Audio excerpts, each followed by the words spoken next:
Bismillahirrahmanirrahim. Assalamualaikum warahmatullahi wabarakatuh. Alhamdulillahi rabbil alamin. Wassalatu wassalamu ala ashrafil anbiya'i wal mursalin. Wa ala alihi wa ashabihi ajma'in. Amma ba'du ikhwani wa akhwati fillah. Rahimani wa rahimakumullah. InsyaAllah ta'ala pada kesempatan kali ini kita akan lanjutkan kembali latihan kita ya, membaca dan menerjemahkan tulisan bahasa Arab yang tanpa harokat dari buku Belajar Membaca dan Menerjemahkan, rangkaian kata, cerita pendek, kutipan kitab, dan risalah ringkas. Sekarang kita baca lanjutan dari cerita Qari'ul Kaffi ya, cerita pendek berjudul Qari'ul Kaffi, pembaca telapak tangan. Kita baca paragraf berikutnya ya. Akhazaha ya, akhaza artinya mengambil ya, nya di sini maksudnya telapak tangan ya. Qari'ul kaffi ya, pembaca telapak tangan itu. Jadi si pembaca telapak tangan itu kemudian mengambil atau memegang ya telapak tangan pengunjung kebun ya, pengunjung taman. Wa huwa yaqulu, dan dia pun berkata ya, si pembaca telapak tangan ini berkata kepada si pengunjung kebun ya yang tangannya dia pegang, ana saya a'rifu mengetahui al-ghaiba, suatu yang gaib. Min khututil kaffi, min dari khutut ini garis-garis, al-kaffi telapak tangan. Jadi dia ngaku bahwasanya dia tahu yang gaib dengan cara membaca garis-garis telapak tangan. Ya istilahnya dia mau ngeramal gitu ya. Kemudian ihi, dia mengatakan ihi. Nah ihi ini kalau kita lihat di kamus ya, ini termasuk isim fi'il amr. Ya, isim fi'il amr yang maknanya sama dengan zid, tambahkan. Ya. Tapi wallahu alam ya, saya lihat kenapa digunakan kata ihi gitu. Dengan bermakna tambahan gitu. Saya kira ini ihi ini adalah ekspresi. Ya, kalau kita dalam bahasa Indonesia itu seperti mengatakan wah, ih gitu. Saya kira seperti itu. Wallahu alam, mungkin antum ada faidah ya. Kalau dugaan saya ini ih ini ekspresi aja, jadi ih gitu kan, atau wah gitu kan, ekspresi istilahnya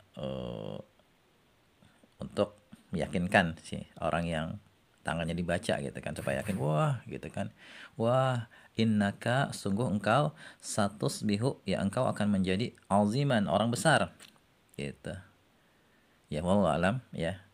Antum nanti kalau ada yang tahu ilmunya silakan share di kolom komentar ya. Kalau kita mau buka kamus, ihi ini artinya zid, tambahkan gitu, digunakan misalnya ketika ada orang bicara ya, pembicaraan menarik kemudian dia diam, kita katakan zid, tambahin terus, tambah. Atau bisa juga kita meminta tambahan orang melakukan suatu kebaikan pakai ihi gitu, isim fi'il amr. Tapi apakah yang dimaksud di sini seperti itu, atau ini hanyalah ungkapan ekspresi kekaguman ya, kaget gitu atau apa gitu ya, seperti kita dalam bahasa Indonesia ih gitu, wah gitu ya. Wallahu a'lam. Kita lanjutkan ya. Wasatana walu, dan engkau akan meraih atau mendapatkan markazan ya, markaz posisi, rafi'an yang tinggi ya, kedudukan yang tinggi. Wasatusafiru, dan engkau akan melakukan safar ya, perjalanan jauh, qariban dalam waktu dekat, safaran ba'idan ya, sebuah perjalanan yang jauh, sa'idan yang membahagiakan, yang menyenangkan gitu. Summa faragha ya, kemudian faragha itu artinya berhenti bicaranya ya. Faragha min kalamihi artinya si pembaca telapak tangan itu kemudian diam ya, berhenti dari berbicara. Wa qala, dan dia pun berkata, hati ujrati, berikan upahku. Jadi setelah dia ngeramal, dia minta upah gitu ya. Mungkin ini dulu ya, segini dulu. Sekarang kita bahas dari sisi i'rabnya. Akhadha ini fi'il madhi ya, akhadha ya'khudhu ya, fi'il madhi dan dia mabni. Ha ini dhamir muttasil maf'ul bih. Qari'u fa'ilnya sekaligus mudhaf, al-kafi mudhaf ilaih ya. Wa huwa yaqulu, wa huruf ataf ya. Kemudian huwa ini kalimat baru, huwa dhamir munfasil mubtada, yaqulu ini fi'il mudhari', qala yaqulu fi'il mudhari' yang marfu'. Fa'ilnya dhamir mustatir ya, diperkirakan adalah huwa. Kemudian ana ya, dhamir munfasil mubtada, dia posisinya a'rifu, arafa ya'rifu ini fi'il mudhari'. ya yang marfu'.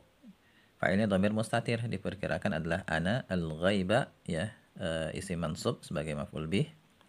Min khututi, ya jar majrur sekaligus mudhaf, al-kafi mudhaf ilaih.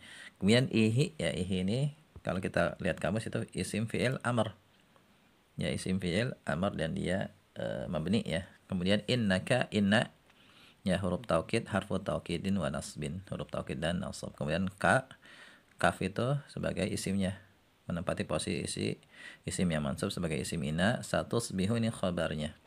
Sedangkan huruf sinnya itu ya namanya huruf istiqbal atau huruf tanfis, ya. Tusbihu, asbaha, yusbihu. Ya asbaha yusbihu ini sebenarnya termasuk saudari kana, ya, yang maknanya waktu pagi. Tapi dia juga bisa bermakna sara yasiru, menjadi. Di sini maknanya menjadi. Ya satusbihu, engkau akan menjadi. Ya tusbihu ini fi'il mudhari yang fi'il mudhari nakis dan dia marfu, ya. Isimnya dhamir mustatir, diperkirakan adalah anta. Aziman khabarnya, khabar tusbihu. Kemudian wasatana walu, wa huruf ataf, sa-nya sama tadi seperti tadi, ya, huruf istiqbal atau huruf tanfis. Tanalu, nala yanalu, ya nala yanalu artinya meraih, ya mendapatkan. Dan ini fi'il mudhari yang marfu', ya. Dan fa'ilnya dhamir mustatir, diperkirakan adalah anta markazan maf'ul bih, rafi'an na'at untuk maf'ul bih. Wa satusafiru, wa huruf atab, satusafiru sa sama seperti tadi, ya huruf istiqbal atau huruf tanfis. Tusafiru, safaru, yusafiru ini fi'il mudhari marfu', fa'ilnya dhamir mustatir, diperkirakan adalah anta. Ya qariban ini termasuk maf'ul fih, ya, atau bisa juga dikatakan naibu dzaraf, pengganti dzaraf. Di sini maknanya menunjukkan waktu, ya dalam waktu dekat. Safaran ini maf'ul mutlak dari tusafiru. Ba'idan naat pertama untuk safaran, sa'idan naat kedua. Summa, ya summa ini huruf ataf, faragha, ya faragha yafraghu atau faragha yafrughu. Faragha ini fi'il madhi, min huruf jar, kalami majrur biharfil jar sekaligus mudhaf, hi dhamirha mudhaf ilaih. Wa qala, dan dia pun berkata, wa huruf ataf, qala yaqulu, qala ini fi'il madhi, ya fa'ilnya dhamir mustatir, ya diperkirakan adalah huwa. Kemudian hati ini sudah kita bahas pada paragraf sebelumnya. Ujrati, ya ujrati ini adalah maf'ul bih sekaligus mudhaf, kemudian dhamir ya mudhaf ilaih. Ya ujrati kan maf'ul bih mansub, tapi kenapa di sini ditulis dengan kasrah? Ya. Jadi ini dia nanti tanda i'rabnya dengan muqaddarah, dan di sini ditulis dengan kasrah, asalnya kan ujrotan gitu mestinya. Tapi karena bersambung dengan dhamir ya, maka untuk menyesuaikan dengan dhamir ya, maka harakatnya kita ubah menjadi kasrah, ya ujrati. Ya ini namanya harakat munasabah, ya. Harakat penyesuaian dengan dhamir ya, ini sudah saya bahas, ya kalau nggak salah di buku 26 catatan bahasa Arab, ya pembahasan tentang i'rab. Ada i'rab yang sifatnya takdiri, tanda i'rabnya macam-macam, ya tanda i'rab, ya Anda bisa baca di sana. Ya insyaallah di situ banyak pembahasan penting, ya di buku itu, terutama bagi yang ingin belajar tentang i'rab. Ya barangkali ini, ya untuk kali ini insyaallah kita akan lanjutkan kembali untuk membaca baris berikutnya. Wallahu a'lam bishawab. Subhanakallahumma bihamdika asyhadu an la ilaha illa anta astaghfiruka wa atubu ilaik. Assalamualaikum warahmatullahi wabarakatuh.